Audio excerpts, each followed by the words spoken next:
Welcome to Console Room 2024.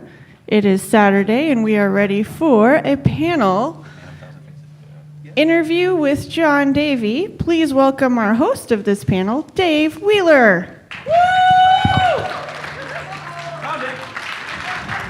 Hello. Oh, hello. Hello, everybody. Good evening, and welcome to this fantastic interview. My name's Davey Wheeler. I'm a local comic artist, toy creator, and madman who apparently does some fun interviews.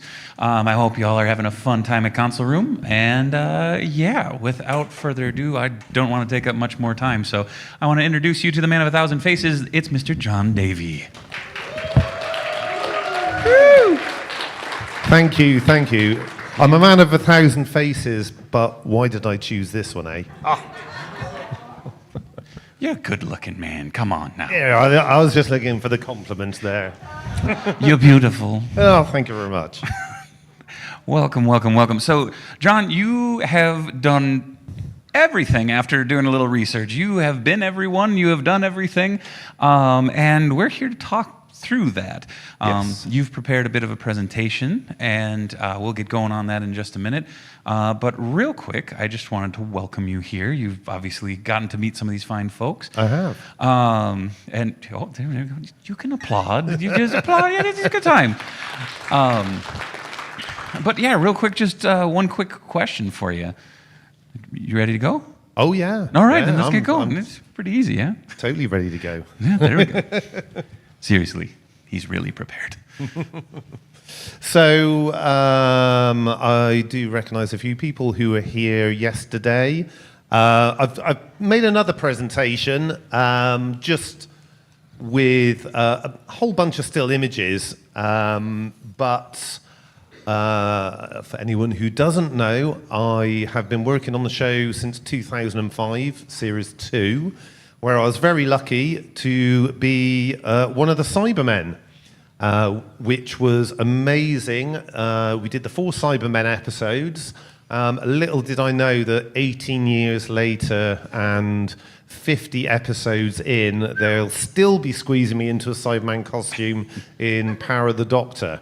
But I've basically just got a little video of a little clip of every character that I've been in Doctor Who. And here it is. And there we go. That was Rise of the Cybermen and Age of Steel. That was actually in a brewery, that scene. There's me with Billy. There's me on the bus as a ghost in Army of Ghosts, and also Doomsday. And Voyage of the Damned, one of the heavenly hosts there. Planet of the Ood, where we were playing the Ood and the natural Ood. Oh look, there's my face. The Sultaran Strategen as an Atmos worker, and the Doctor's daughter as a Hath.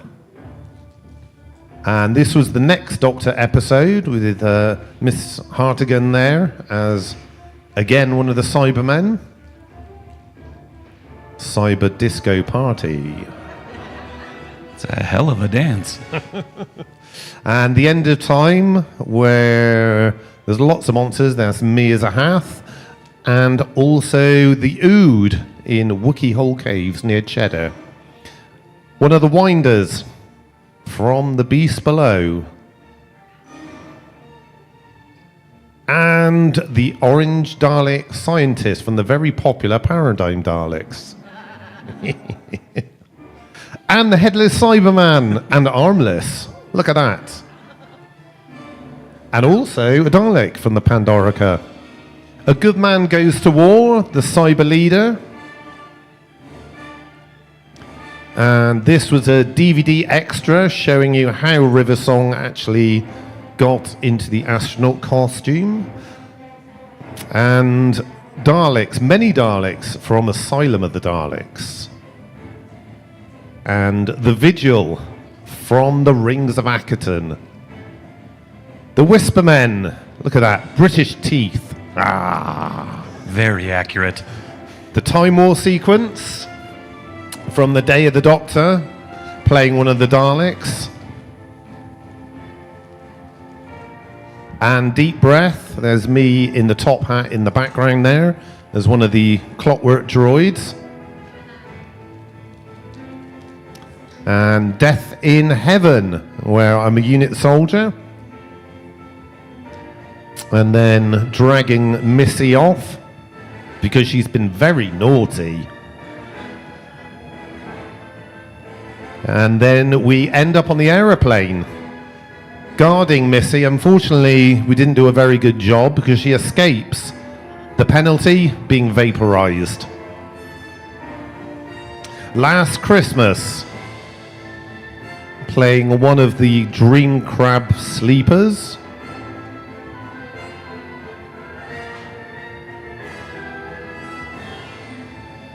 And the Magician's Apprentice, playing many Daleks. And the Maya Warrior from The Girl Who Died, with David Schofield playing Odin. Look at that. I'm staring at the Dr. John disco. So much glaring. The Zygon inversion. The pilot, where I've got to be one of the Daleks again. Oxygen, playing one of the space corpses.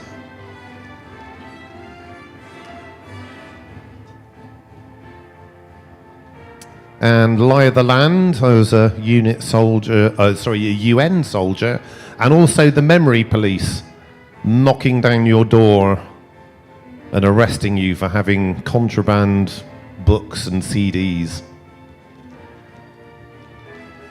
As a soldier there in Resolution or Revolution of the Daleks, can never quite remember. Spyfall, dodging Graham's laser shoes. As you do. Yes.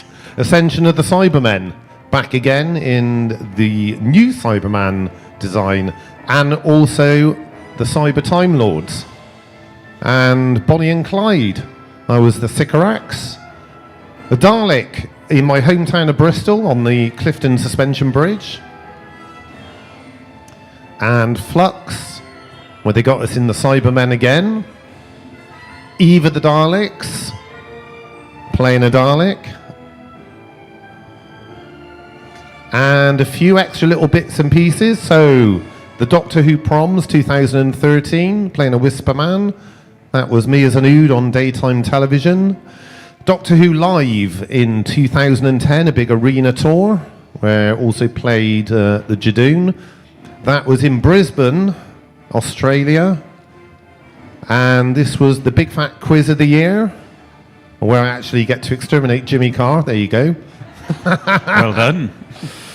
The Doctor Who World Tour, talking about our life on the show. And the Symphonic Spectacular in Britain, that was. And this was in Australia, the Doctor Who Festival 2015, talking about being a Maya. And having a nice photo shoot there with Peter in the Botanical Gardens. And under every helmet, there's a hideous monster. There you go. And this was Time Fracture, which was in London, where I did a little video clip as a Silent and a Zygon. So yeah, there you have it. My little contribution. Just a few, yeah. Yes. Thank you. So one thing that I always, after doing, again, some research and stuff and realizing just how many different creatures, characters, monsters, etc. you'd been, I realized you have been one of every modern iteration of the Cybermen. I have, except for I didn't do Nightmare in Silver. Oh, okay. Yeah, basically, I think every writer likes to put their own mark on it. So Yeah. Russell wrote the Cybermen back, obviously, with the Cybers Industries story. And then Stephen obviously he wanted his version of the Cybermen, which were very different. So they were less big, heavy, robotic, and they were A little sleeker. sleeker and quicker.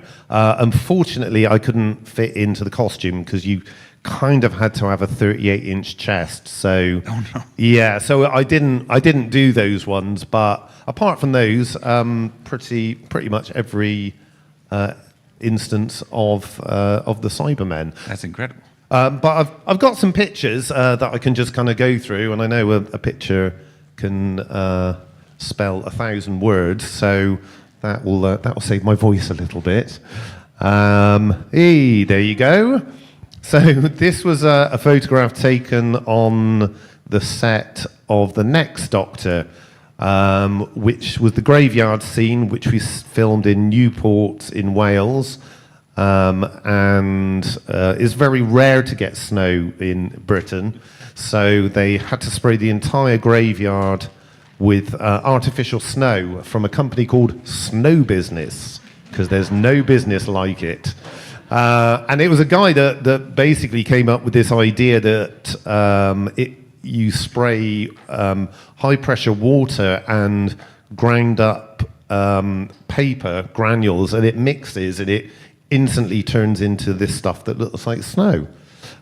So there's us having a Weller and break. So that was Matt, Carl, Kevin, Paul Casey, who was the cyber leader, and he went on to work on a small kind of production called Star Wars, where he was the creature movement supervisor, and he played many of the creatures on there, Ken and myself. The Cybermen look much less threatening that way. I know, yes. Well, the thing is when the helmets go on, we're filming. A lot of the time we're not smiling behind it. Yeah, I can imagine. So when they do let us out once in a while, we kind of have a bit of a. When the pandemic hit, you were just like, yeah, cloth masks, cool. Like, yeah, we're good. Like, yeah, it's fine. We can't breathe in these things anyway. Yeah, perfect. So yeah, that was good, fun memories. Mind you, a lot of the time, this is actually what we're really doing. So there's a phrase in the show business called "hurry up and wait." So you'd have to get there at 6, 7 o'clock in the morning. They'd rush you through. You'd eat your breakfast. You'd get the costume on. They'll rush you onto set. And then they're doing the important things, which is getting all of the close-ups of the Doctor and all the main actors, because they're the important ones to get. And then we kind of just sit around in the middle of a cold, dark, abandoned warehouse until we're needed. And this was from Voyage of the Damned as the heavenly host. I was going to say, you caught a couple winks there. Oh yeah, yeah, exactly. You know, you gotta try and relax. And this was A Good Man Goes to War. So normally when we rehearse, we'll rehearse with our heads off, so we can actually see what's happening, what's going on around us. So this was the opening of A Good Man Goes to War, where Rory goes aboard the Cyberman spaceship. And as you can see in the background, they did an amazing job of, set dressing this place, because you got all of those steel chrome vats. But in reality, this was on location, and none of that set dressing was actually real. It was already there, because this was a L'Oreal shampoo factory. So a lot of the time, you'll try and find a location that will fit, because if you physically had to build everything, it would be very expensive. So this shampoo factory was still active. Lovely. And unlike today outside, it was very, very hot in there. That was a good day. I think we only did like half a day's filming there for this little intro bit. If you do look carefully, I'm playing the cyber leader, where you can see the brain. But if you do watch and look very closely, you'll actually see a lot of steam in that transparent part. Pretty much because I was so hot, it was steaming up. Oh, behave. my. It looks was like- steaming up my helmet. It looks like you're delivering some horrible news to Rory. Well, that's basically my face swelling up because we had these big silicon Those collars, necks, I can imagine. yeah, silicon collars on, which was literally, throttling us. And what with the heat, all of our faces look extra kind of puffy. You're going to pop. Yeah. Oh, this is a great picture. So this was back in February 2020 in Liverpool, and this was an event called I think it was BBC Showcase, which is basically a big junket for all of the BBC shows. So they had a whole Doctor Who thing going on there. So we got dressed up as the monsters and mingled with the crowds. And what was really fantastic was Jodie came down afterwards to see us all and just said like, oh, well done, lads, well done. You had a really good night. So we had a picture. So there was me dressed as the Jadoon, Kevin as a Cyberman, Richard as a Jadoon. On the right, Simon Carew is a Cyberman, Matt Roman in the Jadoon, and Paul just peeking out behind Jodie's head there.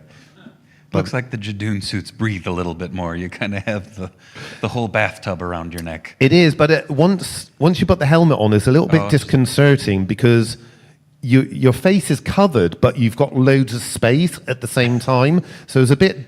If it's close, you can kind of understand it, but Depth of field just kind of gets lost. yeah. Also, as well, what was quite funny is because you had the kind of the grill, so you can actually look out of it. If the light was behind us or to the side of us, you could actually see our heads. So they had to put a black piece of cloth down the middle. Oh, no. So that you couldn't actually see it. So you got this enormous helmet on and this kind of black piece of cloth just flapping around. Congratulations, you can breathe in this mask, but now you can't see. No. Yeah, there's always, a payoff. Oh, look at this hideous creature. So this was a picture for a camera test from Oxygen, and they put this full prosthetic on my face and then basically run a camera test on a Friday afternoon. It's a rough Friday, man. Oh, it definitely was. And then Monday morning, they basically said, you're not going to be wearing that now because it's too scary. Fair. Too scary. Yeah. So I think after filming it and from the script, I think there was probably a little bit of a mix-up. So some of the space corpses were on the spaceship, and some of the space corpses were outside the spaceship, walking along the outside. And I believe that obviously the ones with the puffy faces would have been the ones outside, and then the ones just with the scorched faces were the ones on the inside. But like with most things, everything was a bit rushed. So I didn't get to wear this on camera, but if you do watch it, you will see the spacesuit walking along and my face with all the scorch marks. These are sentences you can only say at a Doctor Who convention. The space corpses. Oh, yeah. Inside, outside, a little different. This was pretty cool. This was from the Return of Dr. Mysterio, where the Doctor and Nardole are on the shuttle, and then it crashes, and there's me and my other friend Bradley, who were the kind of half-headed alien robot creatures. And as you can see, they did this effect by painting half of our heads green. But not only that, because obviously that would be just a solid line down her face, they actually built a prosthetic up so that you can kind of just see the skin peeling over. So that worked really well. That green paint, though, didn't want to come off at all. I was going to say, I felt that way a couple times. Yeah, that was a lot of scrubbing with hot flannels for probably about an hour or so. One of my favourite experiences from Doctor Who was actually after we had filmed this, and I was walking down the corridor and Peter Capaldi was there, And he stopped and he was like, oh, I better not do a Scottish accent. I can't do it. I believe in you. He was like, oh, John, I heard you were at a Doctor Who convention at the weekend. What was it like? And I was like, yeah, it was great. You know, Pete was there and Sylv was there, and it was brilliant. And I walked off, and I was like, how weird is that? Doctor Who had just said, I've heard you were at a Doctor Who convention. How famous must I be for the current Doctor Who to ask me that? And I couldn't figure out how he knew. But one of the runners, Lauren, who then became the second assistant director, she was also there. So he asked her, oh, what did you do at the weekend? And obviously, she told him. But I always used to get a little bit tongue-tied and fanned out every time Peter spoke to me, because it was just so difficult to separate that face, that he is just another human being and an actor, but there's just something about his face that is just very difficult to separate from the role. So Fair. Every time I'm kind of like that. So I sometimes understand when I see fans at conventions and they get a little bit tongue-tied, because pretty much the same thing happens to me. It's that moment of, you were at the Doctor Who convention, but the Doctor was not at the convention. Yes. So you're like, oh no, oh wait, okay, we're good. That also happened on Voyage of the Damned with Kylie Minogue, where they took my face off for the Heavenly Host, and Kylie was stood right in front of me, and she went, oh, is it hot in there? And I turned around and went, no, it's all right. Yeah. And I was like, oh my God. I felt like Baby from Dirty Dancing saying I carried a watermelon. It was, yeah. Just water pouring down your face. But it was like my entire like childhood growing up, Kylie Minogue was like the biggest thing ever. And then all of a sudden she's in front of me talking to me, and it's like, You felt like that. yes, exactly. This was a cool little photograph. So this was from Doctor Who Proms at the Albert Hall. So that's me photographing myself in the dressing room mirror for where I got dressed up as one of the Whisper Men. That is the most terrifying selfie ever. It is, yeah. Luckily, it's got my name written on the picture, so I know who I am. But that would take 3 hours every morning, and when we were filming on set, we had to be there at 4 a.m. Wear that for 12 hours, and then it'd take about another hour to take it off. And after a week of doing that, my face aged probably a year. Harder or less hard to remove than the green paint? It's about the same. The green paint actually took more to take it off, except for the problem with this is I had a foam latex prosthetic, and they literally had to just put alcohol and then get a paintbrush and just keep chipping away at my face, and then I'll be pulling out bits of paintbrush out of my skin. But it was pretty cool. And also as well, we had some really cool teeth made by a chap called Chris Lyons from a company called Fangs Effects. And I was following him on social media before this, because literally everything he had done, any movie in Britain that's filmed, he's done the teeth. So Rami Malek in Bohemian Rhapsody, he'd done his teeth. Javier Bardem in Skyfall. Oh, jeez. Like literally every set of teeth made for movies he makes. And then he kind of turns up, and I'm like, oh yeah, it's you, isn't it?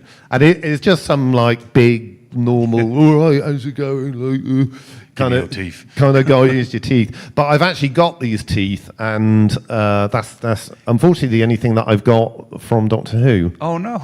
Well, there's still time. Well, yes. Also, much less threatening without the spiky teeth. Yes. I'm noticing now, as soon as you said that, I'm like, oh, yeah, they just it's kind of wild. Also, weirdest boy band up there in the corner. Oh, exactly, yeah. What would the name of that be? The Shh Boys. Yeah. I don't want to think about that, man. This was a picture from Doctor Who Symphonic Spectacular. That's your resume, man. Yeah. And that was an amazing arena show that we did. This was in Britain, and it was a full orchestra, a full choir, music from Marigold's music from the show, with Peter Davison hosting the show, and all of us dressed up as monsters and coming out and scaring the audience. It's brilliant, man. I mean, that's the idea of going to a concert and seeing that is phenomenal. Yeah, it was. Working on the show was fantastic, but doing these live events was just something else, because you'll be in an arena with maybe 2,000-3,000 people, and you'll get an immediate reaction when you kind of creep up behind people and tap someone on the shoulder and stuff like that. It was a fairly intense show. There was 7 days, 7 cities in 7 days, and 2 shows a day. So we would finish at 9 o'clock at night in Cardiff, for example. They'd have to strip the entire stage down, drive it to Birmingham, reconstruct it, and then we would be on stage at 2 o'clock in the afternoon the next day.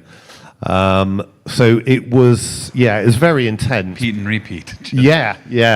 And then sometimes, you'd literally be there and you're like, what city were we in again? It's the hardest working case of deja vu ever. Yeah. And so this was indicative of what touring life is, So because obviously the turnaround was so quick, we had to literally pack away our costumes as the show was going on. So the Dalek sequence had already happened, and then during the interval, there's me and Jamie Hill, who played the foretold mummy on the show, packing away the Daleks, and then they were literally being loaded onto a van to be driven up to the next venue. I'm glad you didn't say that was your tour bus. I don't think our bus was a lot better, to be fair. Yeah. One had more ventilation. We won't say which. And so this is Reza, who was one of the prosthetics people that were with us. And this was basically on the last evening, and everything got a bit too much for him, and he wanted to join the cast. So with the aid of it's so realistic. I know, is all that is duct tape. No. So he joined us, being the Cybermen there. So he's on the left. Yes. Okay. Right. Let them eat cake. So this was us in the Maya Warriors, and it was a lot of work to actually take our helmets off of us.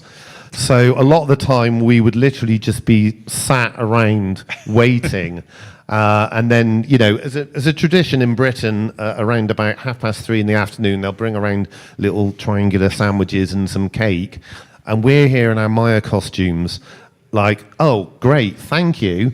But as you can see, there's a tiny little kind of letterbox at the bottom, which was basically for us to kind of see our feet and to breathe. So basically, I was like, just give me some cake, and I was just shoving it in my face. Coming to Food Network next fall. Yes, this is an interesting photograph. So there was a royal visit of the Doctor Who studios with Prince Charles at the time. And Lady Camilla. I think that might be her title. So we basically got dressed up as all these monsters, and then Camilla wandered up to me and pointed her finger out and flicked my tentacles. And said, "I remember these horrible things." From her dream, or I don't know where, really. Just don't go too deep, man. So yeah, that was. This is my normal life, It's like things like this happen, As you do. This was a selfie from the inside of a Dalek when we did the scene on Clifton Suspension Bridge, which they only had like a license to close the bridge for 5 hours, so there wasn't actually enough time to get us out of the Daleks for us to eat our lunch. So as you can see, there's our glamorous lunch, which was peas, random mixed vegetables and like a fish pie thing that was then kind of fed into us through the top of the Dalek, and then we had to eat it. And you can see I've got a North Face jacket on. It was in November, and it was. I'd say diabolically cold, but I've now experienced diabolically cold. I was like, come on, man. Like, you go outside, it's negative degrees right now. Yeah, so that was great fun, and it's literally like 4 miles from my house, and You had the better lot, man. You were enclosed. yeah, I know exactly. Stay a little warm. It kept the wind off of us. The Mask of Zorro. This was actually for the Sea Devils. So the Sea Devil heads, we actually look out of the mouths. So they basically had to do this Zorro mask on us, so you couldn't see our faces when we were in the Sea Devils. There you go. Cool. You need to start a new wave band, man. That would be perfect. So that was us peering out. However, if you go back and watch Legend of the Sea Devils, just have a look, because as you can see, our noses are quite close to the front of the mask, and it tended to wear off that black paint. So look closely, and you will go, is that a sea devil tongue? Oh no, that's somebody's nose. That image is both adorable and terrifying. They were amazing costumes designed by Ray Holman and manufactured by Rob Alsop, who's made loads of stuff for Doctor Who. He's done loads of theatre stuff. I fanboyed out because I found out he made the costumes for the Dread movie, which I'm a huge fan of.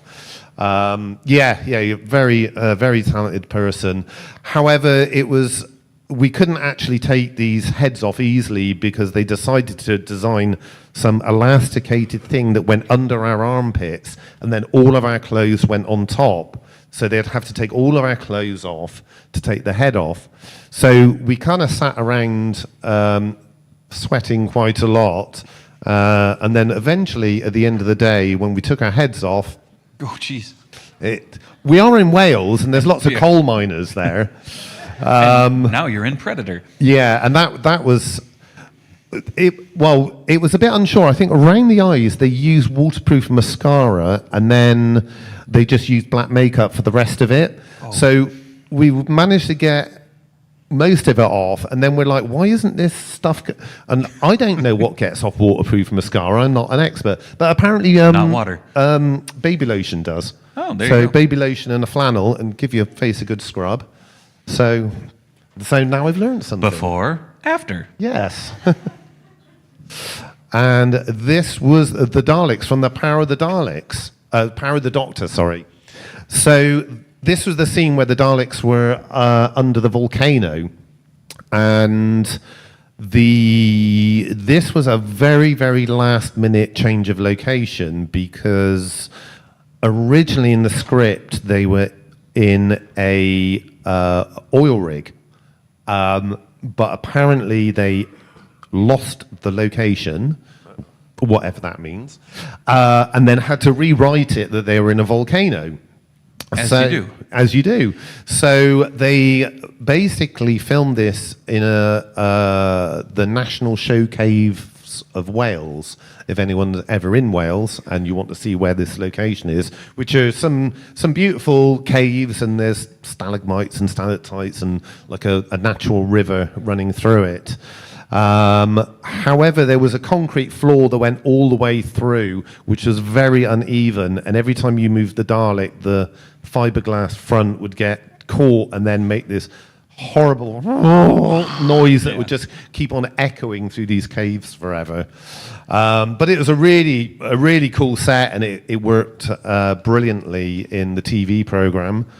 And there's me looking surreptitiously suspicious because I shouldn't have been taking a picture, but anyway, but that was amazing fun. We did this scene with Barnaby Edwards, Nick Pegg, Tim Dane Reed, and Simon Carew. We all kind of mix and match in the Daleks, and this was obviously the famous scene where Ace smashes the Right the on the Dalek back. eye stalk again, which was pretty amazing.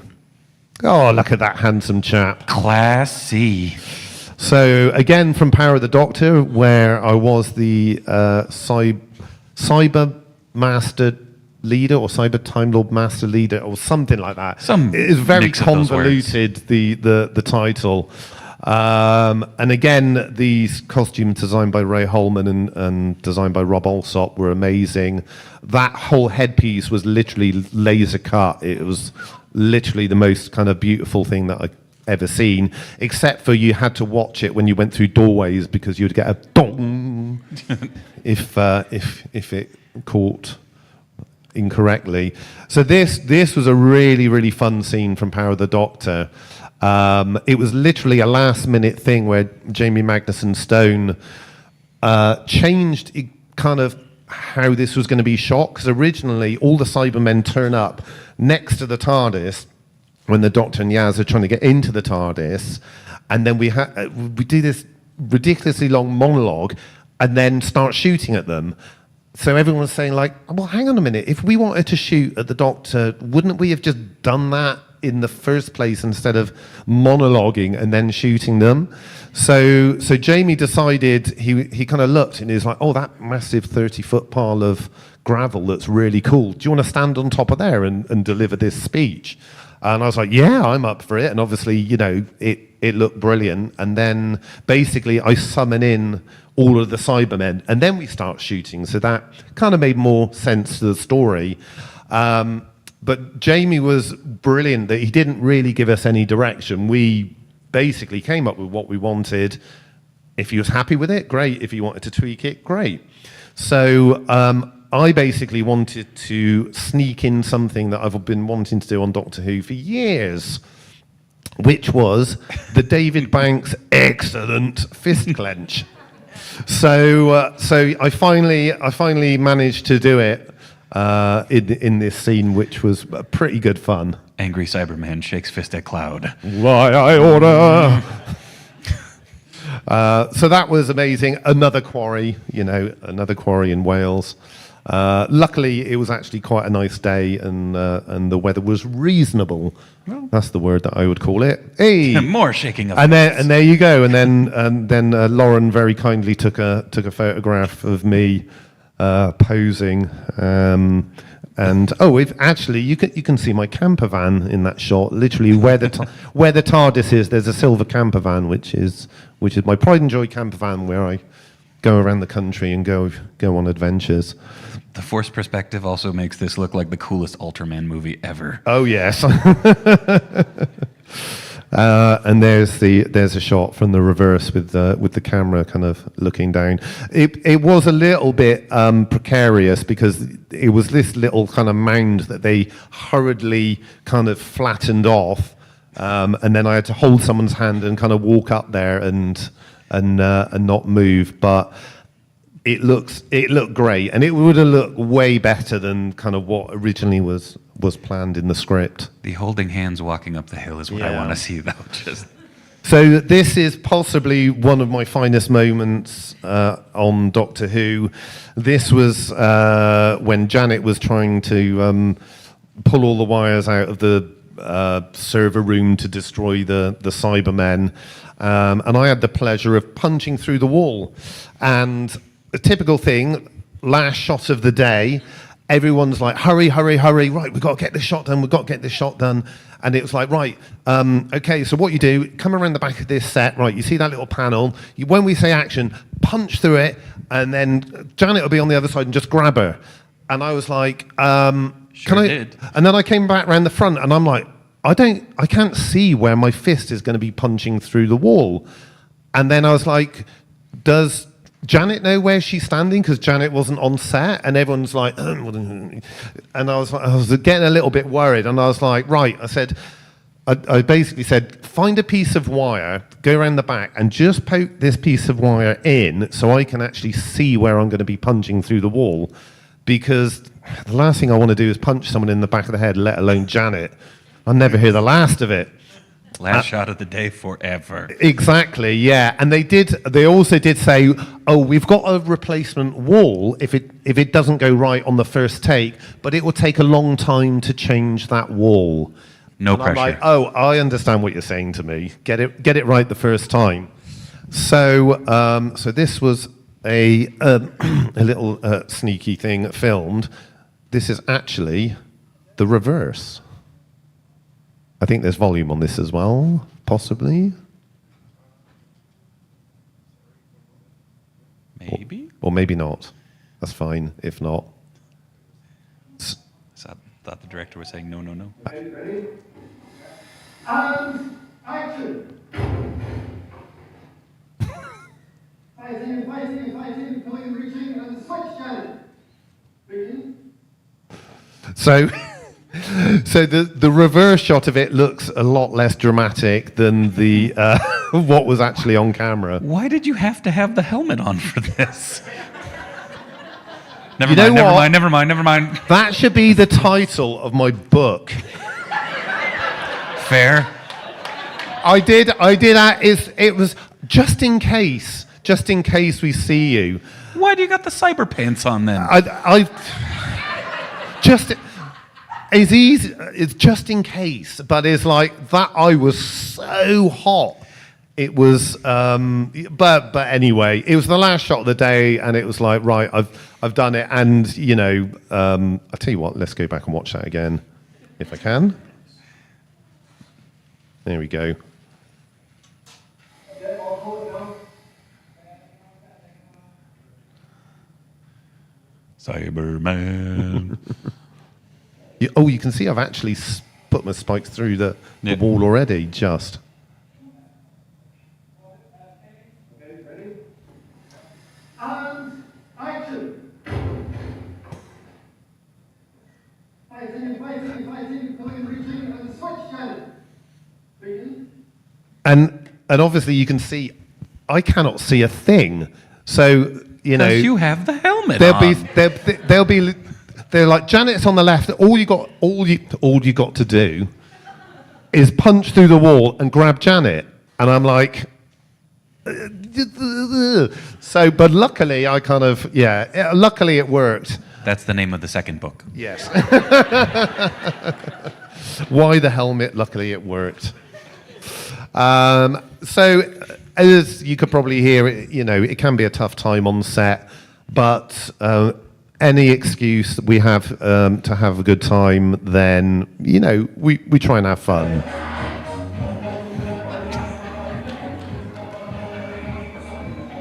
This proves that the Macarena is evil.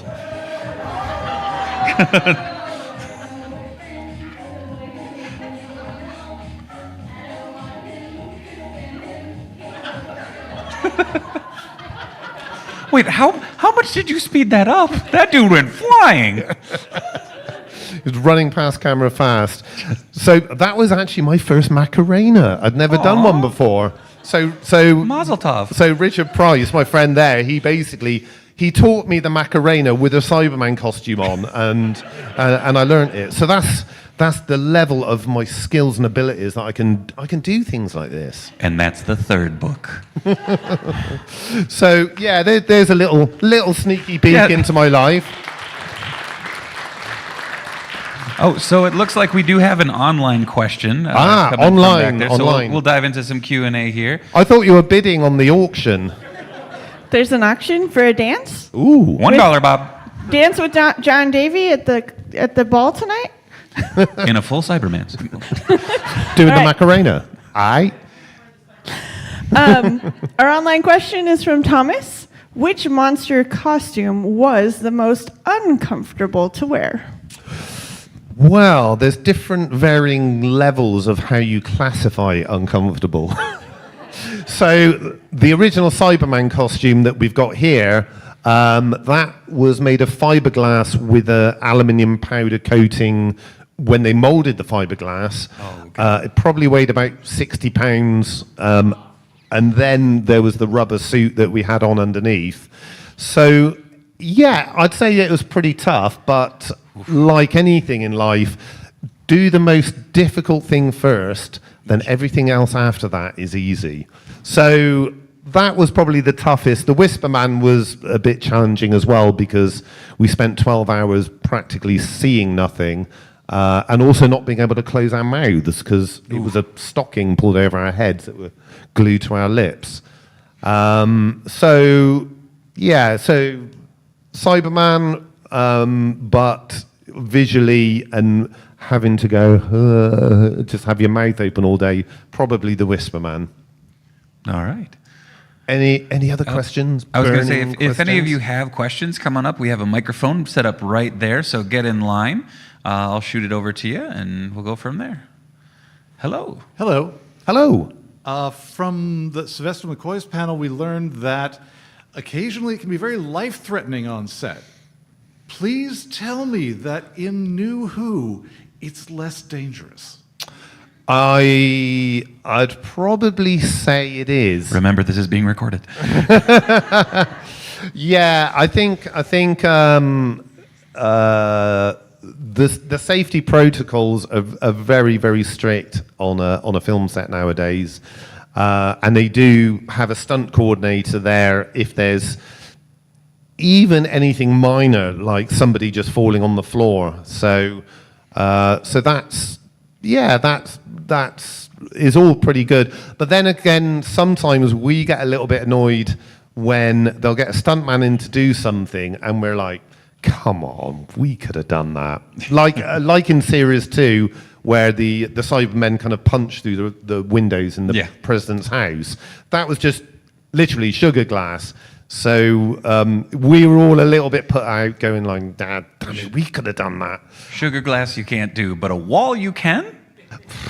Well, I don't know. Logic. It's end of the shoot, and I'm cheap, and I'm good at what I do. So Noted. Yeah. So everything was pretty good for us. Our biggest problem was trying to gauge how much oxygen you still have in your bloodstream, and am I overheating? And then the problem is if I drink too much water, how am I going to go to the bathroom? If I don't drink enough water, I'm going to dehydrate. So it's understanding your body and trying to work out, yes, I feel good. No, I need to kind of try and get some air and water. Did the Cyberman suits get more comfortable?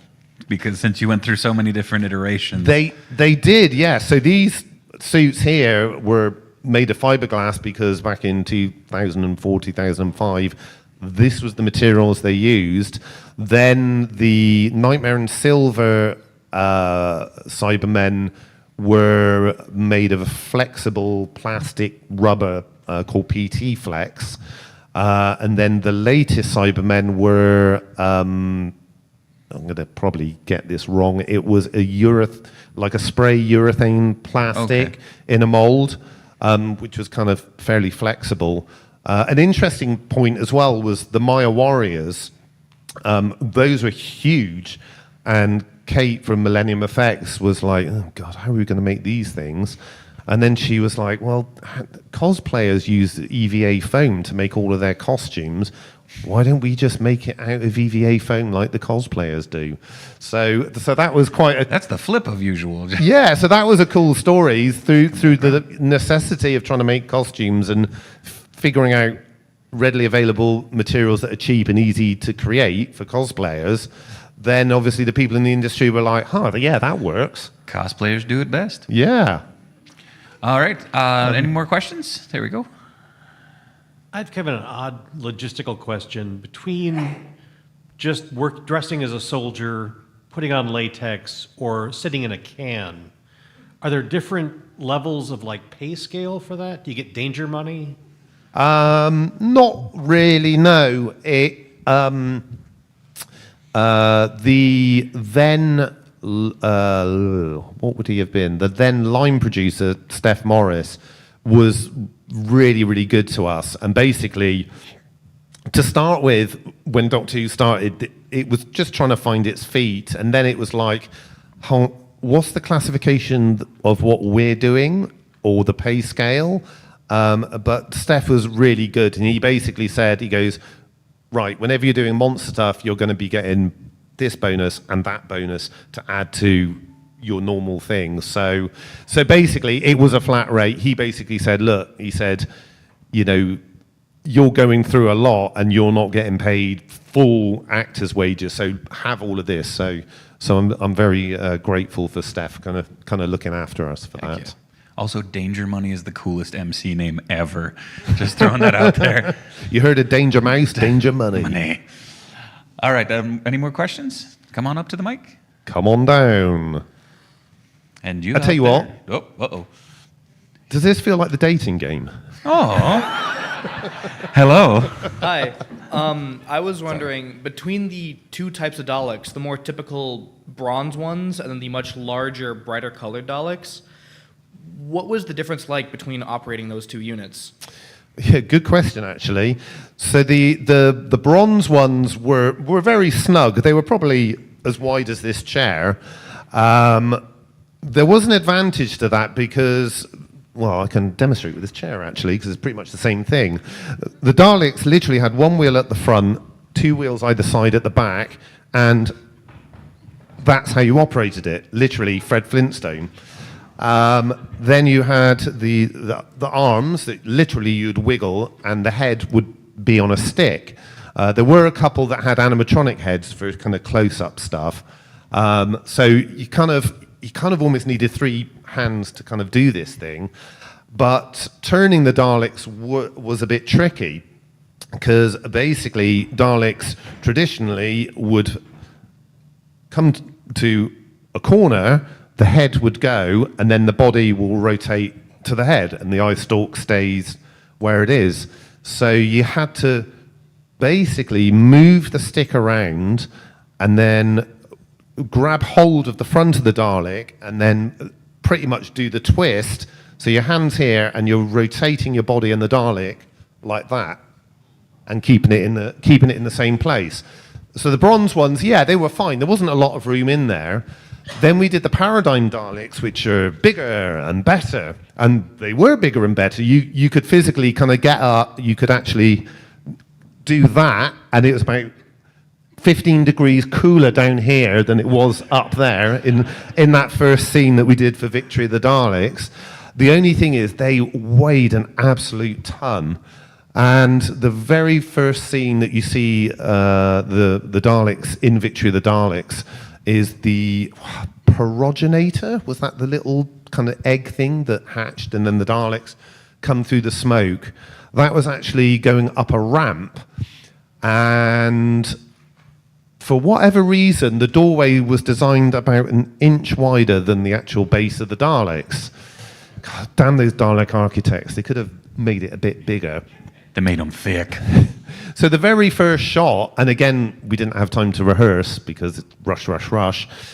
The very first shot was 6 of us, all in Daleks, led by, I think, Barnaby Edwards, literally going up a ramp like this. All of this smoke was going on, couldn't see where we was going. The Dalek at the front with Barney went into the door, and then it was literally all the Daleks just rammed up behind it. And then Where's we that footage? and then we said, can you just put a piece of white tape on the ramp? And we had head torches on, so we were literally following this white piece of tape up the ramp, and then we had to all split off in a formation. So actually another interesting fact was that they were building the Dalek. We went in for Dalek rehearsals in the old Dalek, and then Barney was like, can I have a look, at the Dalek? It was unfinished, because obviously we're going to be in it. He got on the Dalek, sat down on the little plank of wood. He was like, right, yeah, this is great. He looks up, and the neck bin where you look out of was above his head.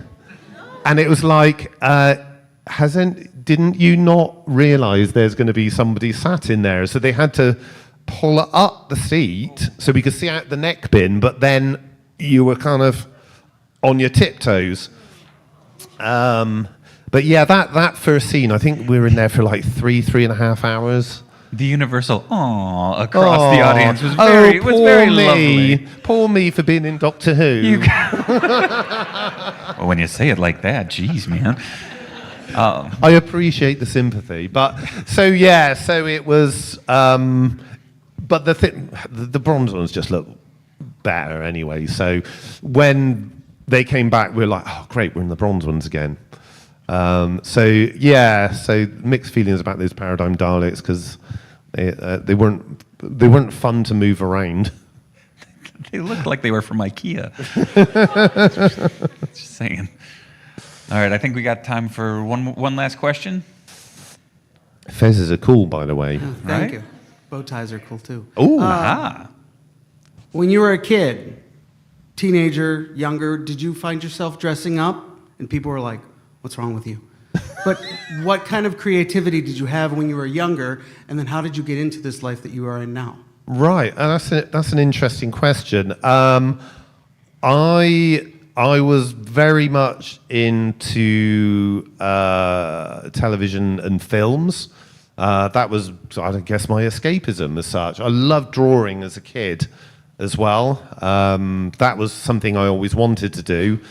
I didn't pursue it because back then, or I don't know if it's like that now, when you're 16, you leave school and they're like, right, oh, that's a load of rubbish. You got to get a job doing something. It's still like that. Yeah, it is. I was heavily into science fiction, Doctor Who, Star Wars. I used to read 2000 AD, the comic book, Judge Dredd. Absolutely loved it. I left school and I spent 9 years just doing random jobs that were going nowhere. But I had a love for photography. And eventually I started doing wedding photographs, and then I bought a video camera and started filming weddings. Then I started filming comedy skits and making my own little short films. Then I got a job working for a company making music videos, and the first music video I worked on was for Radiohead, which was amazing. And then I basically started filming stop motion animation for probably 60 music videos. So at that time, I wasn't doing any acting work as such, but the lodger that I had living in my house, Alan, he was a punk rocker, like the whole green hair, mohawk, and everything. And one of the things that he did was be an extra in TV programs. So it's like, oh yeah, we want a punk, and it's like, oh, here we go. There's one already out the packet. So he ended up in like the first Judge Dredd movie. He was the big issue seller on EastEnders, and he was Rent-A-Punk basically. And he was like, oh, sign up with the same agencies. And I was like, okay. So I signed up, and then literally probably the second thing that I did was the audition for Doctor Who. So it was a kind of accident, but then again, I think my knowledge from working with stop motion animation and understanding the breakdown of movement and also having experience from behind the camera really lent itself to being in front of the camera. It worked out. Yeah, it worked. Just you think. Things work out. You don't have to have a plan, and life will find a way, as Dickie Ambrose said. I was going to say, wait a second. We're going down a different path now. So that it kind of it works out all right. And then literally through the 18 years of being on Doctor Who, I've bounced backwards and forwards doing commercial filming work, as well as being a monster. But literally every time that, in a good way. yeah. Every time that I get the call for Doctor Who, I basically say to whoever I'm working for, these 3 days, I'm not working for you. I'm doing this. And they kind of go, oh, okay. Yeah. No, I loved it.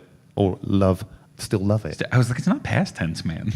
Well, what I'm talking about is, I guess, past. Fair. Yeah. Well, you are a monster. Well, anyways, in the I'm not best a way monster, possible- I'm a human being. We're going animal, man? Never mind. On that note, please give a round of applause for John Davey. Thank you. Thank you very much. Thank you for coming. I think I'm going to be outside with photos and stuff like that if you're passing. No, he's Oh, just yes. going to step outside. Oh.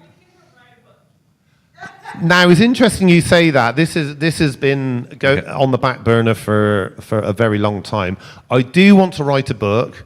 I'm really badly dyslexic, and I hate writing. I hate even writing emails. However, I've got loads of audio recordings and even stuff like this. This is writing a book, basically, just regurgitating all of my experiences. So yeah, I'd love to. I could write a book, but having it published and published properly is the difficult part. So I'm We going got 5 titles from this panel. So. Can't remember any of them. But yeah, vaguely usable. Yeah. There's something to do with my helmet, and I can't remember what it was. there yeah, we go. there you go. Why do I have this helmet on? It's like, we can't talk about that on stage. Good night, everybody. Thank you. But yeah, awesome. Thank you very much.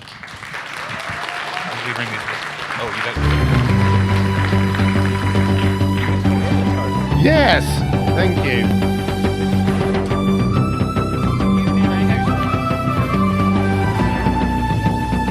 Because you said you have dyslexia. You know what I do outside of Doctor Who? I teach reading. Oh, okay.